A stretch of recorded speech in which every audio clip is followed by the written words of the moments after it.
Yema Ghana for nyina kwaba na afei kasebo no yemfa emu enkyeremo ensom yetiefo ani ahwefo a na yebo ede awurama hyase Africa na yemena hyebedafie na enura na Ghana for nyina ehwe ni mo se achiamehene a wo Ghana yemena hyebedafie Right Honorable Urban Kingsford Sumana Bagben wo begina eye article 97 cross 1G no eso na we declare emra hyebedafo mako enan wonom nkunya ne nyina vacant na enura eje nya bedru ye kasai Right Honorable Urban Kingsford Sumana Bagben what they told actually ese de esi enu ano ebiasi pan enu ntiaba ne sa no a eho asem ka anya de kura ne nyina no ene se Ghana fo nyina beka yi a emra se badwane a wote abanwa so de ma NDC ewo Amanfi Central ewo toye mantamu ne din ede yawo kwache aka Peter Esoso what they told actually se won konko giremu elections ni biem emfa ma NDC amanyuko no wo independent sadanso ana Andrews amwako asiama a sabra no a enu a bepema enu no na woye achiamehina bedi akira wotoso emienu ewo Ghana ye mara hyebedwafie na woye NPP mara hyebedwani ewo adanse fomena asante mantamu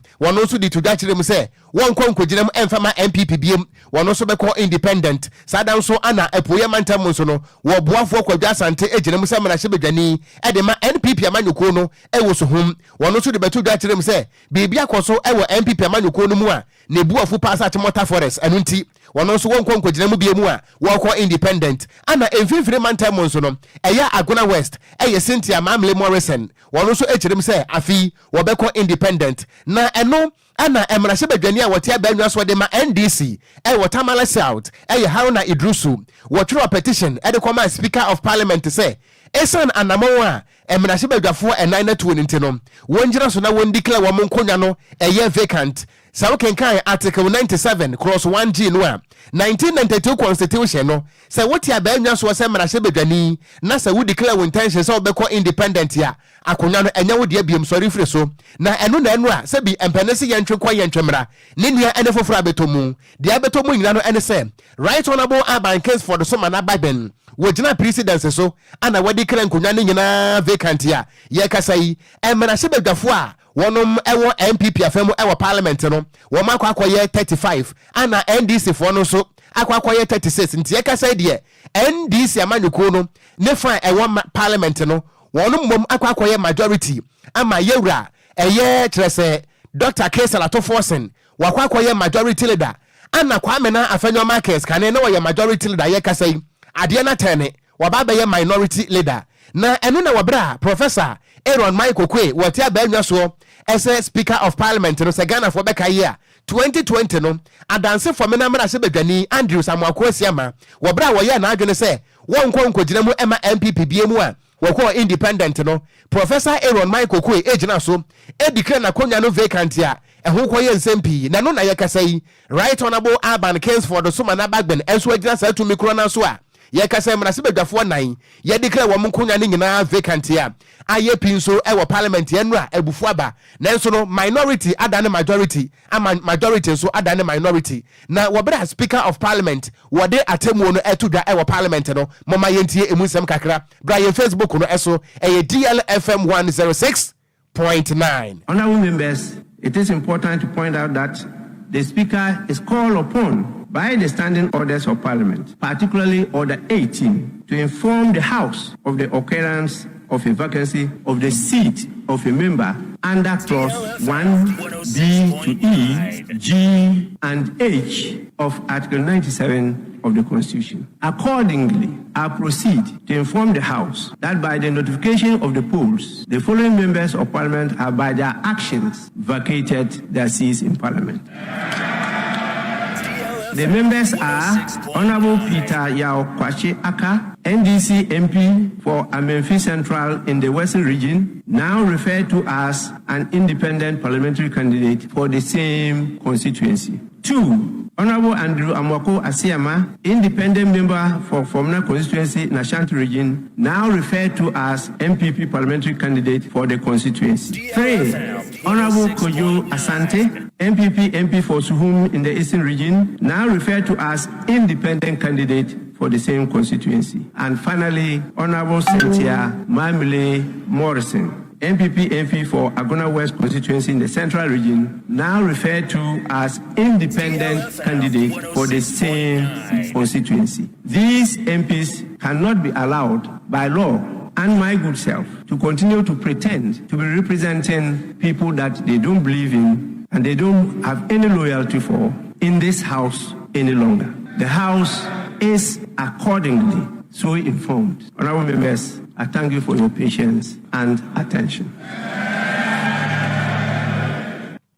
Enti enwa ebusuo ba ye Facebook no so ade course so e wo parliament no and right honorable Aban Kingsford so mana bagbe no wagina so a we declare emrahye bedwafo nyina nkonya vacant ya kasai parliament ho de wo mbetwam nanso wo munsi ho biem kopem se wo manfo besa ato aba ma wo se wo nkofi ho biem anase wo ensi ho biem na asam no etofom no wo pani ba ko a wo yemranim ni wo abene papa e wo Ghana mram na wo san yemrahye bedwani ema NPP wo so amanyoko no e wo Asante Achem North ana hinkro eni agogo e ya honorable lawyer Andy Apia Kubi wo de atodwa akirem se eduaba no a MPP duaye no eso aba ana wo matwa no eno nti atemu no aba no MPP foi munyi ntum firi se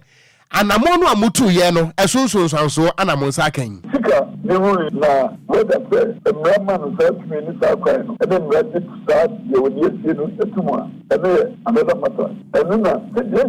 last week we can the catch the your parliament Kasimia abei na bikambe na obesa no obefu die dina president dia Professor Michael Kwe here 2020 I don't know the better and I'm saying a man in respect of Article 97(1) of the Catholic as a Punania Kusu, and you so President Nawa, your hands up the Captain. Now, what I said, and maybe I can mean a penny, and also by I told them that this will happen. And I'm because of said, your remedy, it's not in the shouting. Your remedy is the same. You put the rich to see the court. Interpretation of 97(1)G and H. Now, in the application, young tricky court no for direction. Consequential of the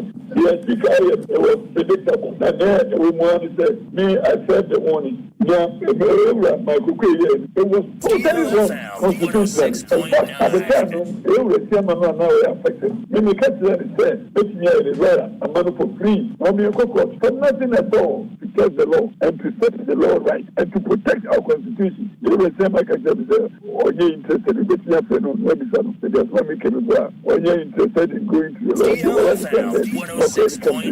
you have the right to choose the course of action. Enti ebusuafo ni ayati yeyi eye emrahye bedwani a wote abanya so edema Asante Achem North agogo honorable lawyer Andy Apia Kubi ana wo kire se eginesie no speaker egina no enfumso bi ene ho MPP betimi akokọ de nanso no eye presidents ana speaker de yadwuma nemum de wakatwa to ene se wo ye MPP ni nanso enokure eye ba akopɛ eduaba no a MPP fo duaye e wo parliament no eso aba ana wo mutwa no yanto akase abo no so yenkoso anyere mu e wo mrahye bedwam nando ada atemu a speaker edebeto abonten no chese aka ne majority caucus fo kirem say eye omo ye papa ni senti afutu mrahye bedwani Alexander Avanyamakins kirem say sana muntu a speaker true na ye ne ye pa ntombo mmade a every mrahye bedwam pm kirem say enya de ombekoso atenase no madi dwuma se mrahye bedwafo mrahye bedwam ho bi we free say kwanya speaker na say achiamehene mrahye bedwam e de omafa so na ye pam na mra ko ba ne sape jese ni one speaker endra mrahye bedwam ho nyasem kuma katoma mentonko na jan katwade apai o kirem say anamo speaker true no enye o we free say hwe omanga na mamra na pa na de ka efa asem ye beto odwa ne ho de a na wanye ne ye kura na esi ameke say mrahye bedwafo endra da enam amusu nti ene ebibi amanyo koyi ma ono mrahye bedwafo ho aka esi ameke say edom kase adane abutu aba dane dom kuma na de odi kan eye Cynthia Morrison Agona West Kodwo Asante Suhum ehodom no wo anjiru asiama eye fomna Evinsu Peter Akwache aka eye Memphis Central sani pama akoma ko enan speaker kirem say samonya kukudro na masigina yese mokọ primaries ni madi nkugo nti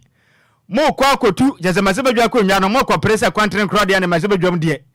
mo mabra bia hodom timpo mba bi nkwankwa tenante munku nwa no de esi amekese no speaker declare say you vacant obi antumi kwankotena so the sense nsem na jese ne afanya market rem say mahye bedwa akyame hene wane o mani ne ye kura nanso alan jese ne abamba ben ekyirem say dabi ekwenya wotua na ma otua ne jese ne mamra no sapapa na kyene say wonye afinsu ebiasi pan MPP amanyoko etena say yenhwen han saa ma akanen speaker of parliament jese ne makokoi eba omaden ya ma ya pam obi ya nanso manka ho hwe nene sika ye pagya ede yi trebo na ehwanfu da no ene ye de ayimuti a mose monte ase de a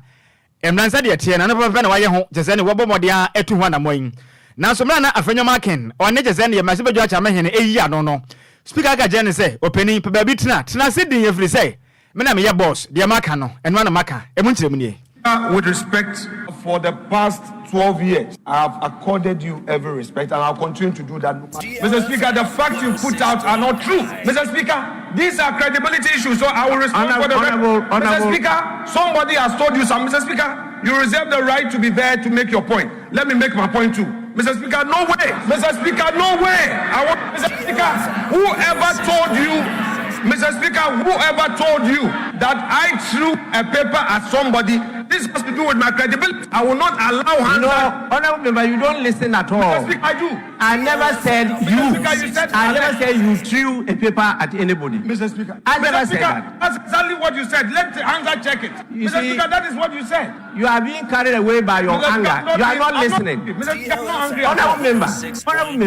Speaker, I'm not angry. I said the court process was thrown on the table in the office. I never stated it was thrown by you at any person. Mr. Speaker, you said I allegedly said some bailiffs. No. Mr. Speaker, then clarify. Mr. Speaker, listen to me. Mr. Speaker, listen. Honorable Majority Leader, I don't want to proceed to make some orders. Please resume your seat. I'm very serious about that. Mr. Speaker, please resume your seat. Honorable member, your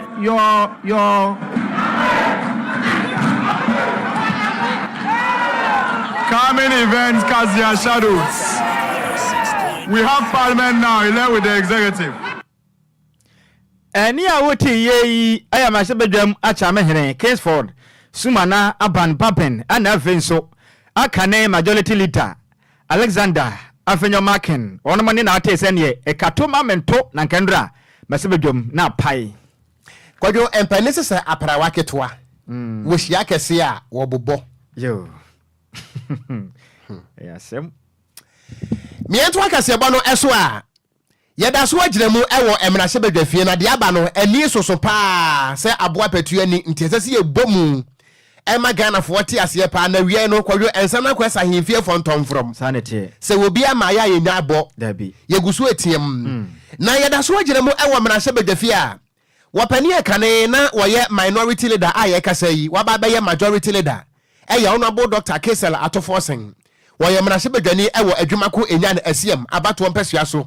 wodi atoda akirem se aginasie no enu speaker egina Ghana mraso esi ye no esesenka esidadaada ebra ye to aba 2020 no emono wokirem se bibia akire pefe se Ghana fo eto aba no bum edema NDC amanyoko no nanso no esansa machinations esuma se dwadie bi koso wabra na abato ne kenkan ekoso ntine wi akire na yese NDC fo no eye minority ama MPP aba ye majority na wode sanse mu enyina to dwa wabra Right Honorable Aban Kingsford Sumana Baben wadi atemu ne ba yese se wo kenkan Ghana mra no a e kire pefe se wonya declare wo intention se wo beko independent ya akonya no enya wo de abiem no eno anansam trofo hia mu ase no de ye ka se wo ye speaker anase wo ye majority leader Dr. Atoforsen e kire mu ese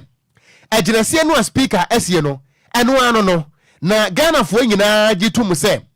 Ekwaya MPP for fa so ebeye majority in parliament no eyesuma se dwadie enu ntide esi enura no enyankopon anakasa wobra wakasa no emunsem ne. Speaker, let me start by expressing our profound gratitude for your erudite ruling on this very important matter of national interest. Speaker, you have indeed done what is right for the people of Ghana by sticking to the tenets of Ghana's constitution, our standing order, and time-tested precedents being a case law for this House. Speaker, permit me to congratulate the NDC Majority Caucus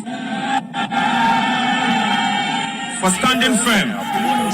from day one, Mr. Speaker. We are here to do the business of the people of Ghana. We are here to begin the process to reset our country. Our country has gone through very difficult times. In fact, oftentimes the people of Ghana have blamed Parliament for not standing up for the people of Ghana. But obviously, you can't blame the NDC minority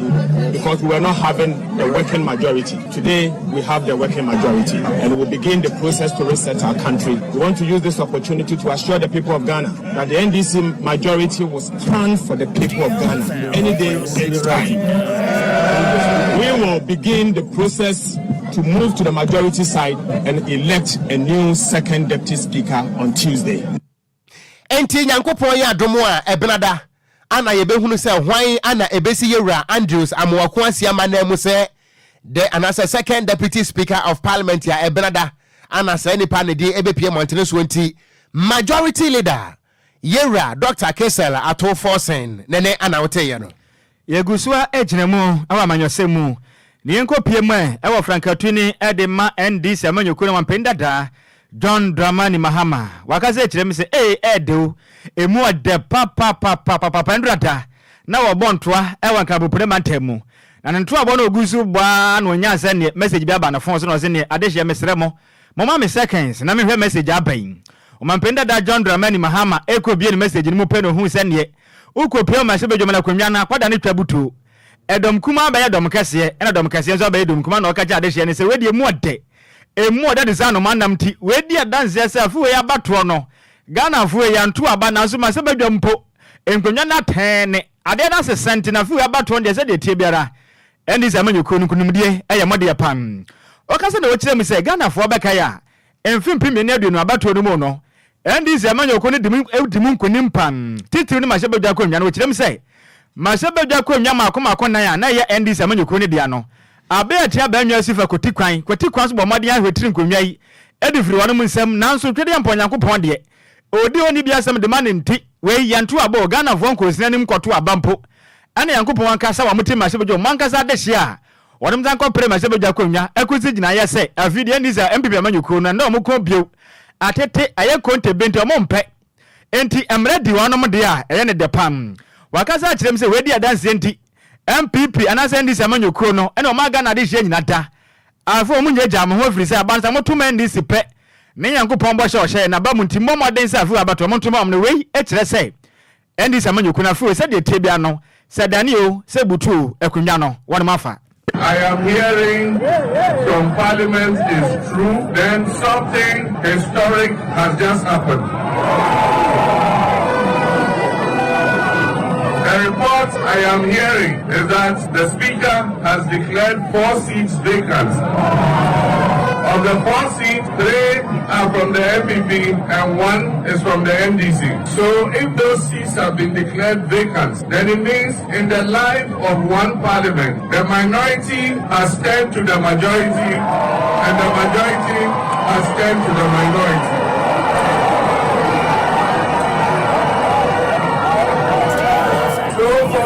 God is even showing a sign of what is going to happen. Because even before we have cast one single ballot, the NDC has become the majority.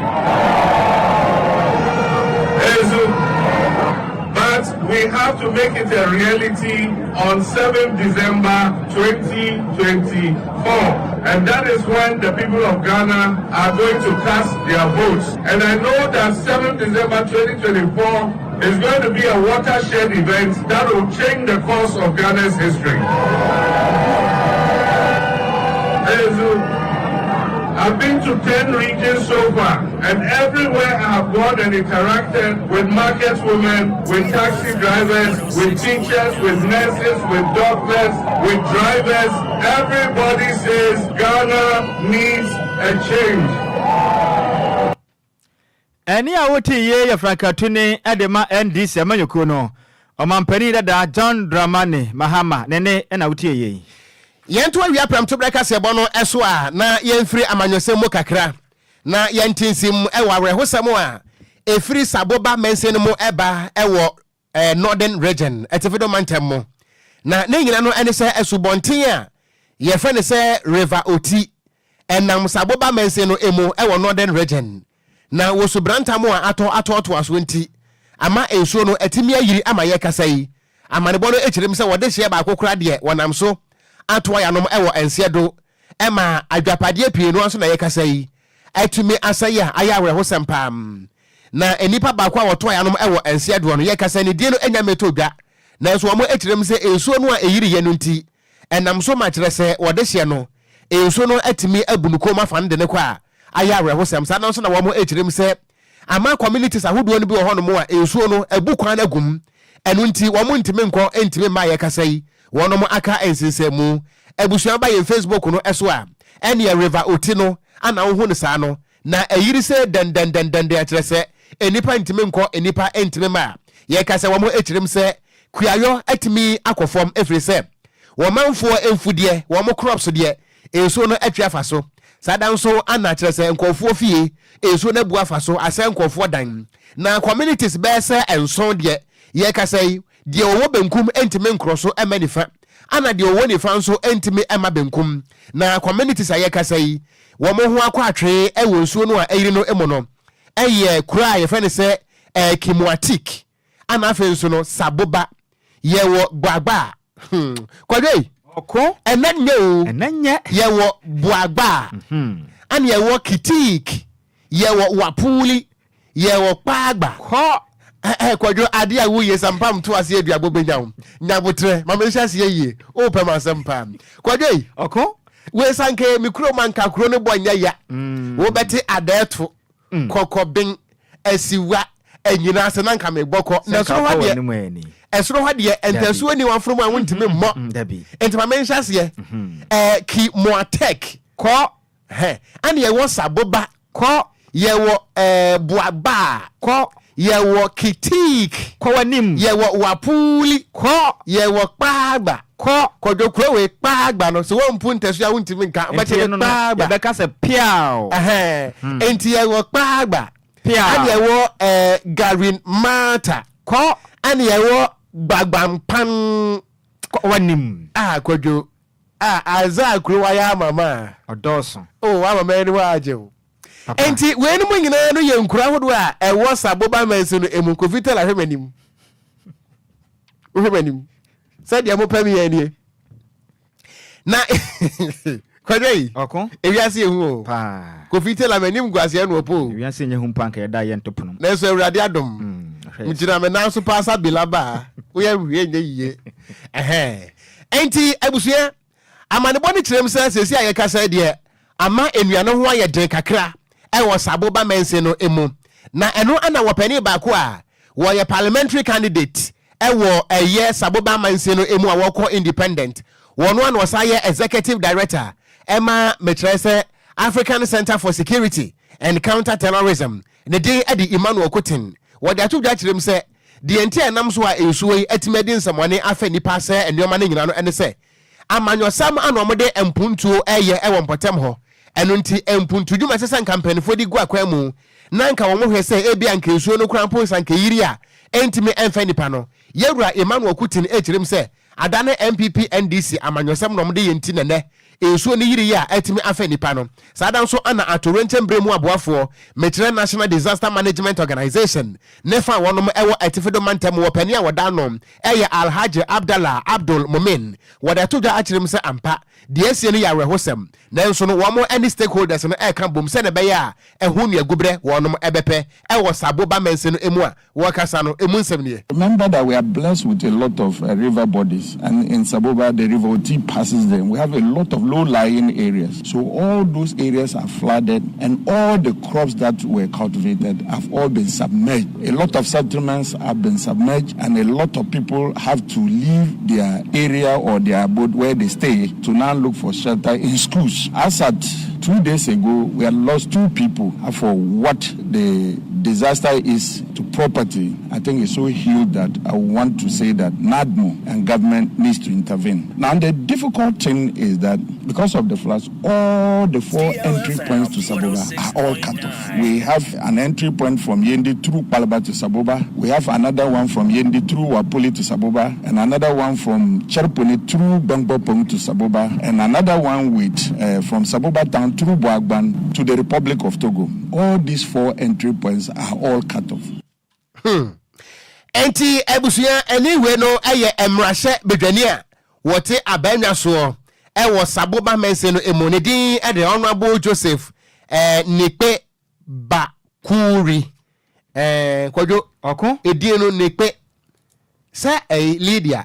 North Carnation enye mwanwa se ne mpote ho pa ne kuro mu ne ho obetira yase enti na wo ba efu Lydia yi se dini nyina so obo a wa hwe waka otakra ma o enti gisa upu afono kakra sanete honorable Joseph Nepe Bukari anya mwanwa se Lydia na funa ya kese na we na funa kuro ni ntra we na funa se as ya polish ho sanete medum mike no se we wante debe onti me kura nti sa haye kwan ho Roman father na betimi aka sanete enso Roman no sa mre wa boti ada ni tea cup say tie nie you don't want peace ni tea cup no eso wa church atabando no ya adabo Kofi Kofi nti de wa try blame say min kente bebo Kwadwo to aso Okon yanto akasebo no so a yemfra tifide bantam no yemfra ne fa nkyere mum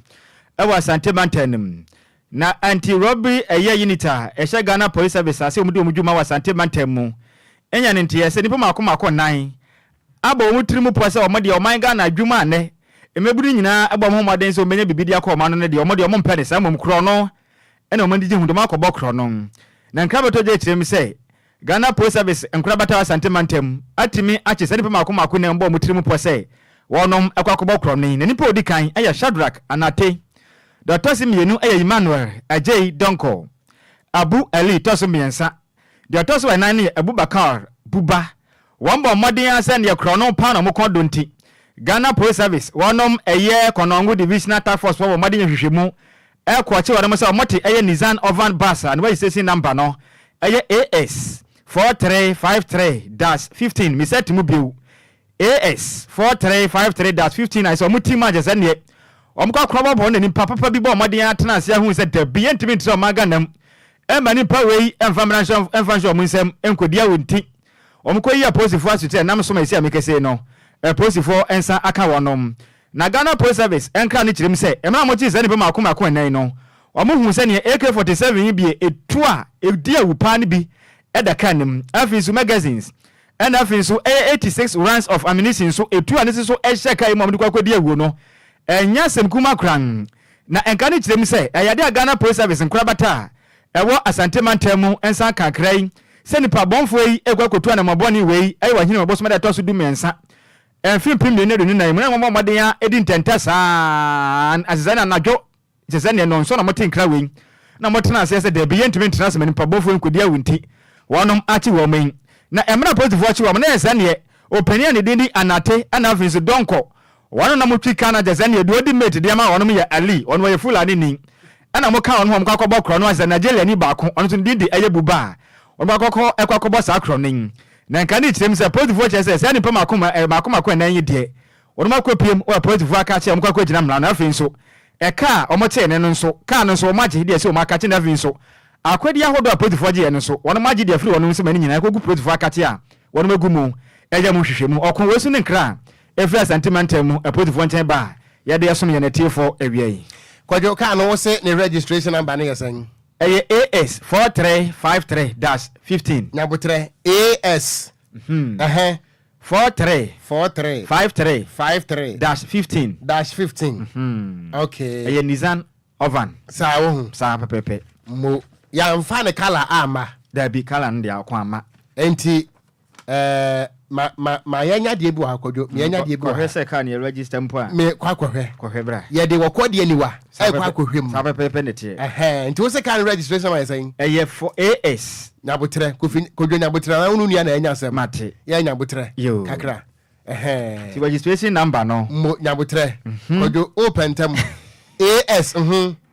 43 53 -15. That's right. -15. 15. Yeah, the petita krem ye kwa kohwem. Yo. Okay. NTAS 4353-15. Yeah. Car no ewo insurance. Eye Nissan Ovan. Ne color eye blue. Yo. Na ultra insurance no 13th December 2023. Ebewu 12th December 2024.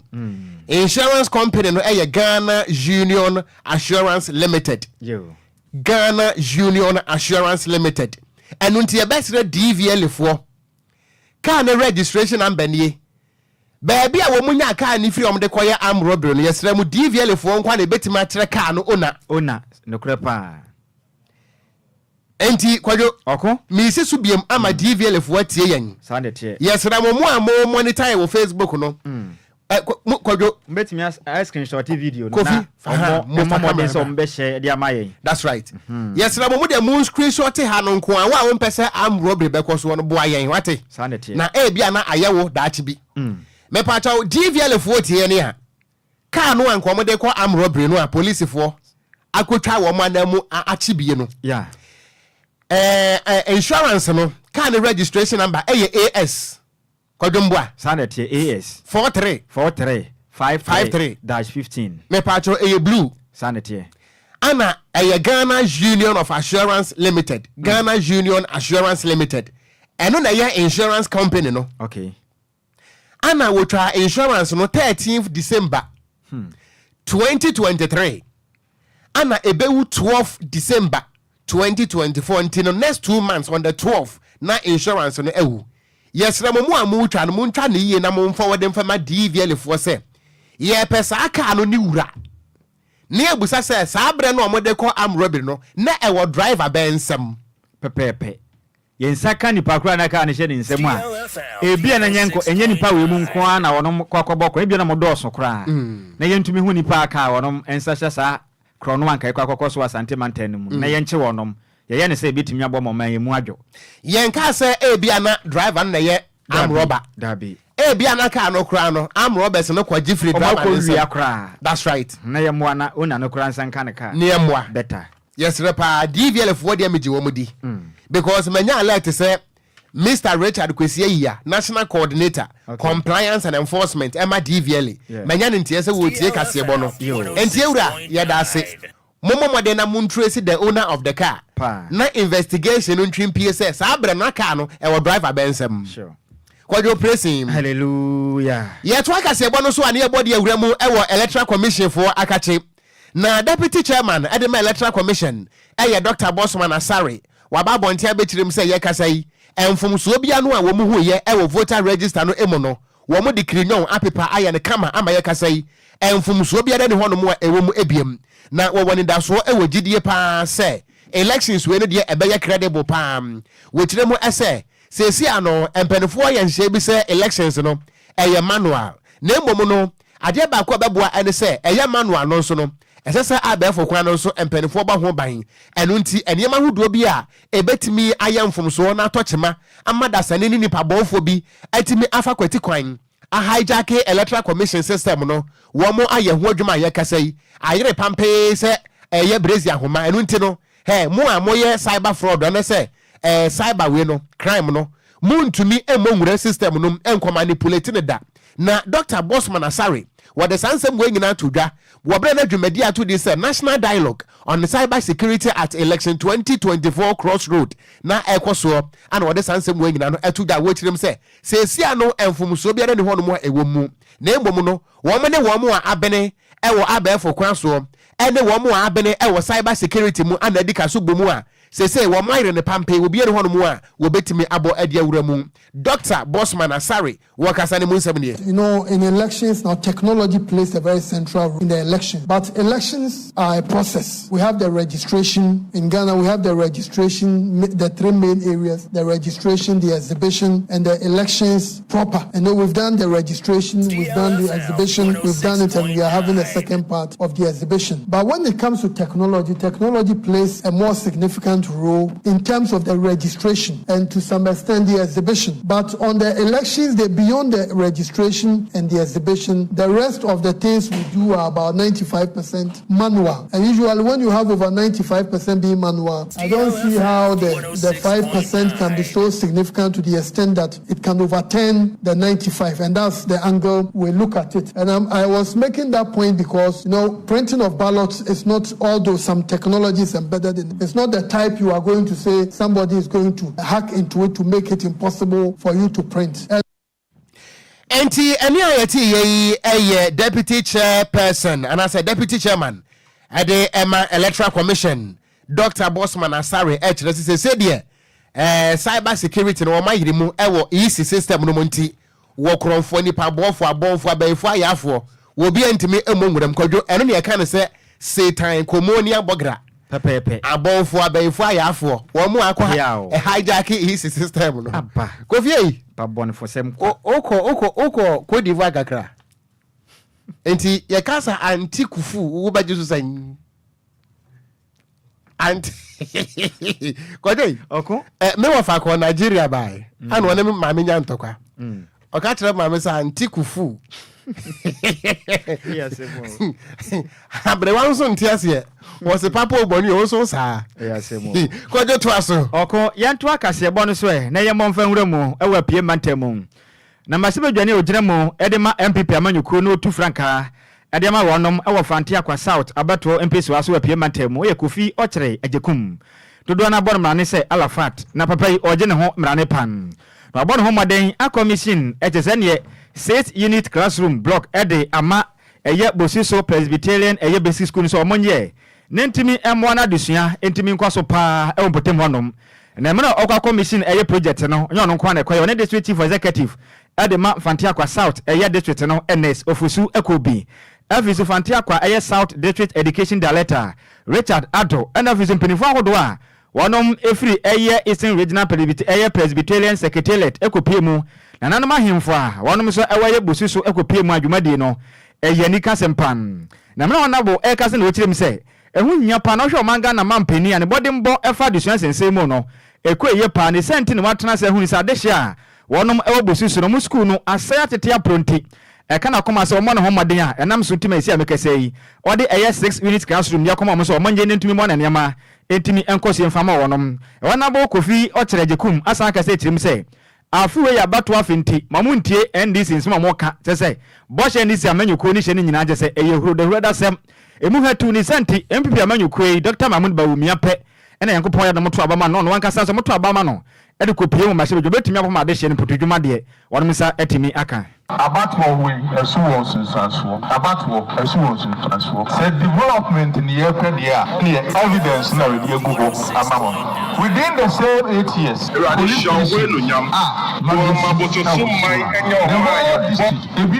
ebini osino ebini himai ebini esutem esibososo Amin kana mo comment ko mo yem. Ana every himai no go so ayeyeba. Be wana enti na wo ko traba. Mo say abatwo we esuwo sinsanso. Eni a woti yeyi aya masebedwane a opre masebedja konwa e bo tese ne apie mantem fantia kwa South abatwo mpesu aso MPP amanyuko ni dimu. Ne den ade Kofi Ochere Ajekum ne ne na woti yeyi. Enu achi na akopie mu a fantia kwa aya district ni mu a eye fantia kwa South District eye Director of Education Richard Akosa Ado onso ko pio dwumedi na na odeje zene na ase akase pa ede maje zene DCE na venso eye masebedwane Kofi Ochere Ajekum efise mode bo mobo no eso ani o kirem se je zene eye Bosiso Presbyterian Basic School no Nhyiraba de Ocran school na tete apansam awewe se makuni aduntie ne empenifo ya atom amunsa ka school ne betimi abafoma desua etimi afantoma pa e de afura ompotem honom akirafo a etwase ye boy homodin wini no akirafo ye suma si atadan ye tabia papa atre omofana de nyame adom ye nya bi enti ye nya bi o se ye take advantage fe kope na adie biara ye beye ama mofra wo Bosiso Presby Basic School aso etimi akonkan no kuma ye nye ani a woti ye fantia kwa South Director of Education Richard Akosa Ato nene ene ati yeyi eno achi na ne kwakra mu no district chief executive e de manfanti akwa south eye district no eye NS ofosu akopie mu no wochirim say adusua de yade ehia pa ne senti modern ba ombo no bibia da yie pa ne senti afinso abato afedie kwamomode so mbeto abande ma bampa na bampa ne yempipa manyokoi afinso enipa a wopre mehye beja kwanwa awonfanti akwa south eye kofi ochejekum ana afin Dr. Mahmoud Bawumia ne yakopo ya domudi nkonim de a bibia bekoi na adusua so etumpon empotem eho no aban bi ba wotumi se adusua ene ade kire eye na hia sem etan se wiase onipa akwankwe oman kro wiase nyina be konkan a enyina hwe so se adusua so enti se we aban no ma adusua wasem anye we hia sem a dachi oman a ubenya no enye oman a omubeye niamapa eni awoti yei aya district chief executive where the man fanti akwa south district assembly no ne den ede NS ofosu kwache oni yensem treni kontehini kofi obo na twetwe nkomo ewo epiemantemu ene yede asomwe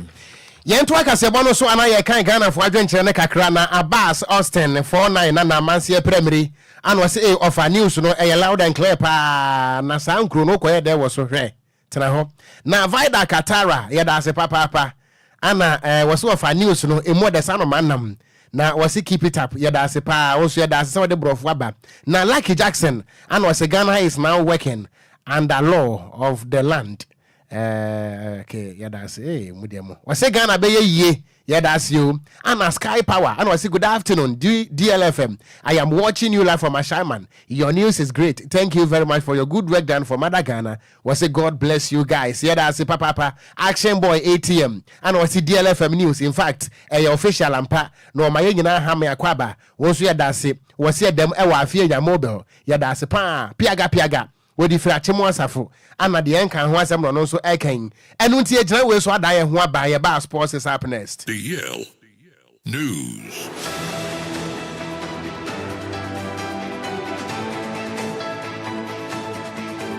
DLFM.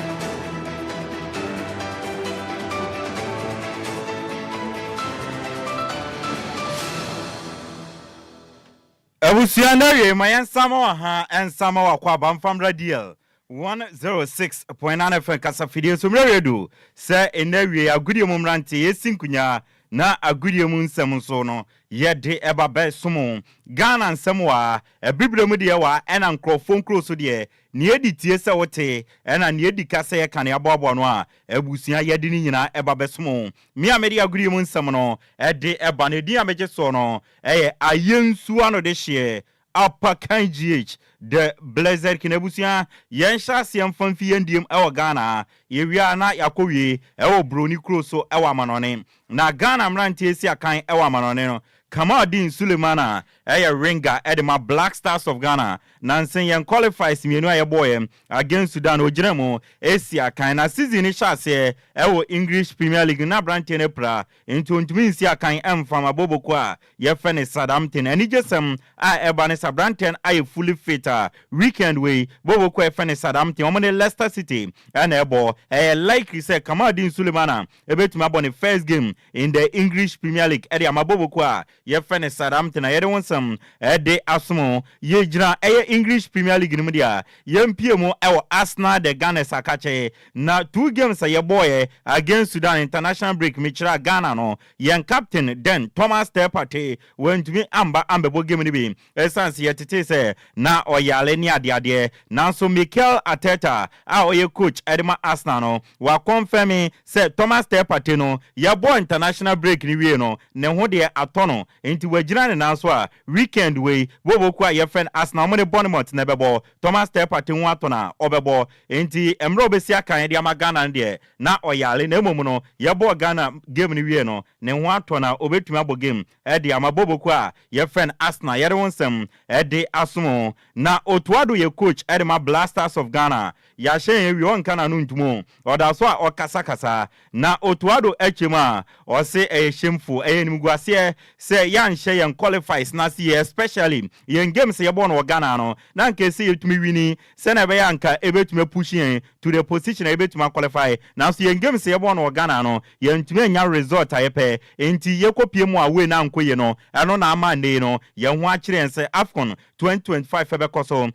ewo Morocco no ebia ne yen tumi an qualify na otuado etwane nsem so no eno se o man bi ti se Ghana na ya bobra e football AFCON no ya jire makomako enan enti yen tumi mbo AFCON na Ghana qualify enkobi o se anyanya kra no se mathematically no se ye depend nkrata to ne fa calculator na ye de bi count ne titibiri free mu ne ade a o se still na no Ghana wa chance se ye betumi a qualify o se everything is possible na sa chance no so de ye be koso ne ye pushi se ye betumi a qualify we ni nsema otuado area tudwa ye de ama e wodwumedie no so na CK Akono former coach at my Black Stars of Ghana na CK Akono se nienti ande no ya bedu bebia yedu ya Black Stars no enyama titia pro apansamani se ye de focus concentration any attention ni nyina de akọ Black Stars ne so na ye youth national teams na say ye developing on na e feed talent at my Black Stars no ye de ato nchen o se o potential se ye betuma toto nyama na Black Stars na asa fan into my pefra na ye junior national teams na in the development no ye de ato nchen no ya sa hihye nyama entinde anyama adwuregudie ye nsan twa ye ni enkwanyechi na ye ntoto nyama se na be ya ye youth national teams na be fan into my pefra na betumi e feed talent e de ama Black Stars no futu sama CK Akono e de ama ye no se mpenefo be fa no mo de be ya adwuma de emre ene nkrabia na e be kire wafu zombie under 20 men's championship ye mfichire ha ya na ekosomichima Togo na endra the Black Satellite of Ghana with coach Desmond of omobom first game group game ne kwawie no na Black Satellite 2 Benin enso A2 na group me no ka say de Togo na edikan omo 1 point Niger enso tops me 1 point Ghana tops me 1 na Benin so abetoso enan ono so 1 point na Ghana yeyi first game edi freeway aka 2 games yebabo na 2 games no kwasia de edi anim no October 20th Niger and Ghana edi be yantam so na enu achi no yen third game no ebeba so kukwada October 23rd enu ye Togo the host nation and Ghana and edi be yantam so a ye de won some edi asomo na endo a game no ko na wie no na Desmond of our ye training edi man the Black Satellite no okasa o say ne ye potential no say ye betuma nya 3 point na so no lack am my inside o say o hwe nyama bi akokọ so game no any penalties bi ni ade a enya no kra de ankobeka say 3 point no e say Black Satellite yetumi nya na mom ni nyina mu no o say 1 point na yenya no ono de eso nani Black Satellite coach Desmond of ne nsomode atudwa no a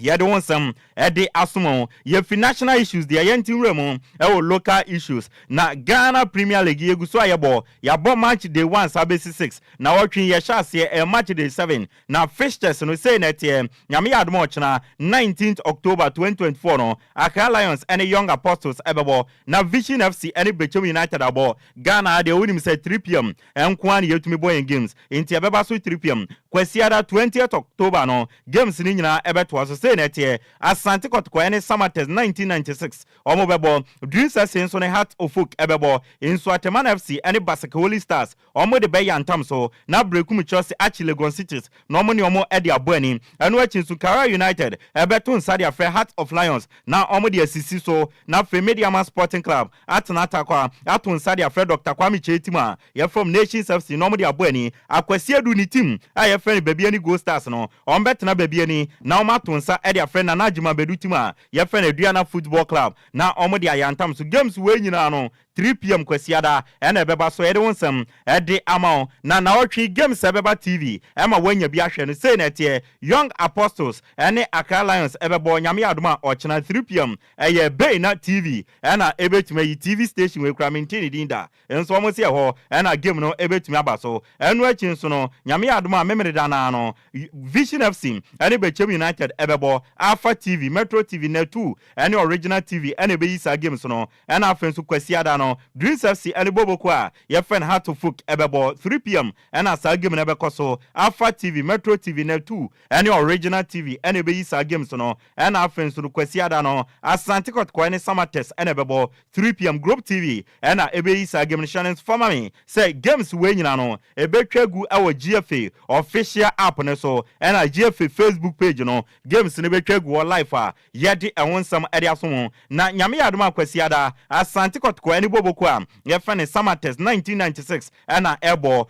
Dr. Prosper Natogum a coach at the Santikot ko or see even though summer test energy last season Ghana Premier League no at the SC omonanso into a more form quality no order na mo ojidi se nyame adoma Kwesiada as Santikot ko ebe twimako at the aye summer test ho na nkunimdie no akọ at the ama Santikot ko we ne sama Dr. Prosper Natogum at the atudwa yedi asomo yambobo efie sem no na yembuya ketem emfanko piem a obroni kro so dia yensha se emfanfi ebibrem na sana American akadia chero dada no wafu zombie men's under 20 championship no ekoso ewe yemfichire ya Togo na Endra Group A no omo first game no etodwa oma yefene Togo the host nation omo ni Niger edibani game no kwawie no na obi ahye ne yonko eka mienu eno achi nso Ghana ene Benin edibo so a eno nso obi ahye ne yonko eka mienu enti Endra Group A no 2 games ni nyina no ewie 2-2 wo a yede awonsam edi asomo nyame adoma ene 1 game ene beba so ewo Group B wo Ghana fo nuanom alata ya Nigeria omo nso betna stade municipal ewo Togo na omo ne Burkina Faso edi aboania enya asam ketwa sa game no ebekoso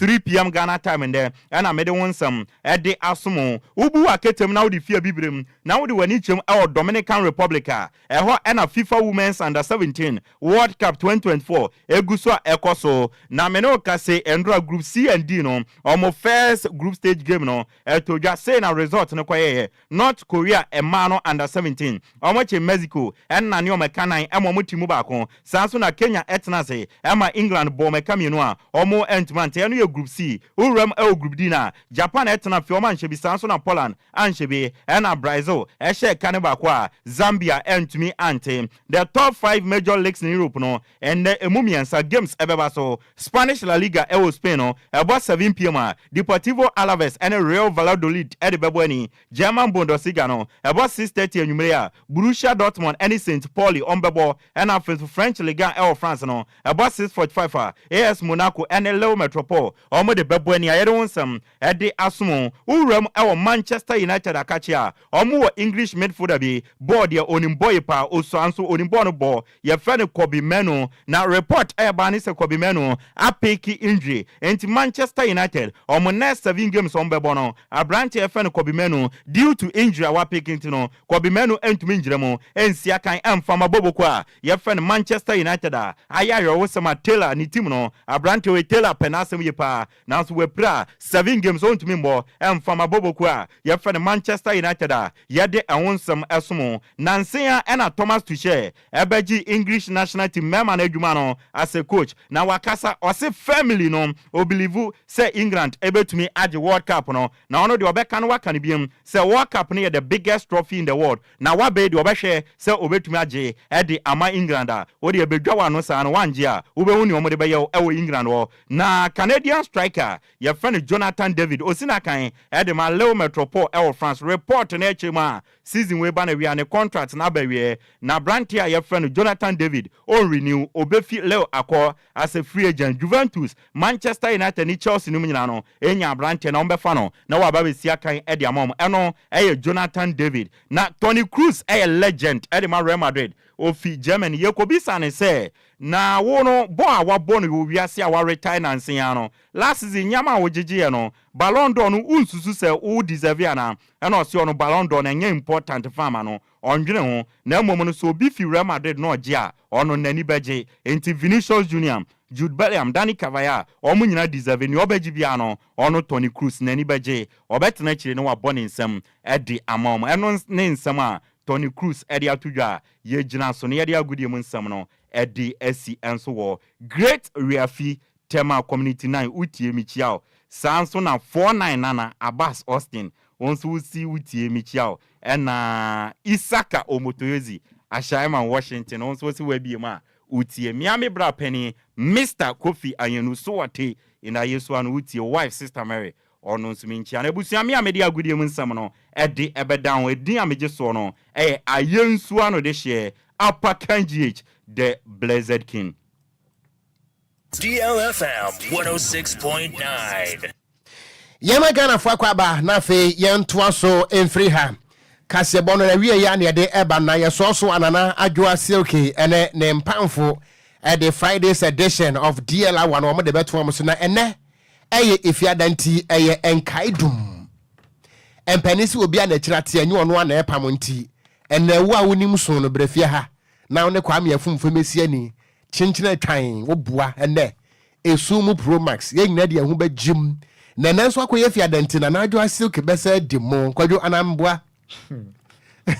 Jesu na woti obedi said ye tie bia o say obedi on David favim ka sama me see obedi na how pa ye David ha bedi who the ha bedi bodin etim ni nyina na adwoa silky sexy January. That's right. Anna me boss ba ko pe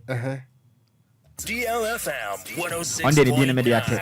sir boss ba ko pe say boss fo ni yemienu nti o se ba ko pe ja ne se shetekuru no o pe masem I see enti na tell say ene ba me afum nti ene no be di na kofitela de me de na beto bench because me di agora nyabotre na adwoa tie nyabotre me ho na tell say ene na adwoa be di mo sex be di mo na kwa me afum so di mo na kofitela kwada bench ene say de o da na adwoa atoro hwie o emu nko na odi pu ano I see na me so aya na mbo ho de ro no meto apempransa ba ko na we chi onu bia ma ana dem be kwa brefi de bia mfa enti abusu ya so a enkaidum ebeba na adwoa say okay but answer na ebe so no ene eye Emmanuel Mensa ene ye ne birthday na akwadai ko school ewo ni ugly model basic school ewo tema bediako